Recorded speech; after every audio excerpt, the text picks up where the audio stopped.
আসসালামু আলাইকুম। আজ আপনাকে মধ্যে এমন একটা রেসিপি লইয়া হাজির হয়েছে যে আজ আপনারা এক থাল ভাত না সে খাইয়ে লাইতে পারবেন। তো রেসিপিটা করতে কিন্তু এরকম কিছুই লাগবে না, লাগবে খালি একটা কোম্বা।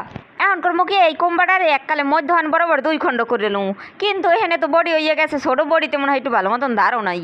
এরপরও যেমন করে এক মরবো না, এটা কিন্তু ঠেলে ঠুলে কাটে 2 খণ্ড করে রেই হেলাইছে। এখন এক খণ্ড করে করবো কি, এর ভালো মতন ছিলালুম।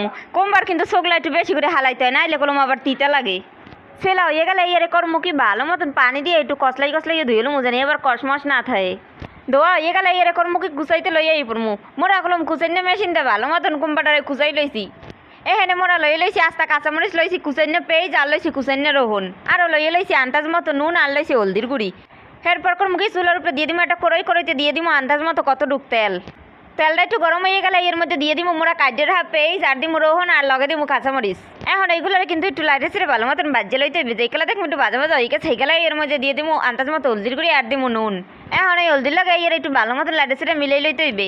মিলাই না হয়ে গেলে এরপর মোরা এর মধ্যে দিয়ে দিমু মুখে কুচাইয়ে রাখা কোম্বাগুলোরে। এখন এই পেঁয়াজ রহুন হলদি মরিচের লাগে কোম্বাগুলোরে লাইটে ছেড়ে ভালো মতন মিলাই লইবেন। এই এতে কোনো পানি পুনি দেওয়ার দরকার নাই, তেলের উপরেই কিন্তু এই টালতে থাকবেন। টালতে টালতে যেগুলা দেখবেন কোম্বাটা হেদ হয়ে গেছে এইগুলাই কিন্তু নামাই হেলাইতে পারবেন। হেলাই কিন্তু মগো কোম্বা বাজারেরই। আপনারাও কিন্তু মগো মতো এরকম একদিন ভাজা খাইয়ে দেখতে পারেন।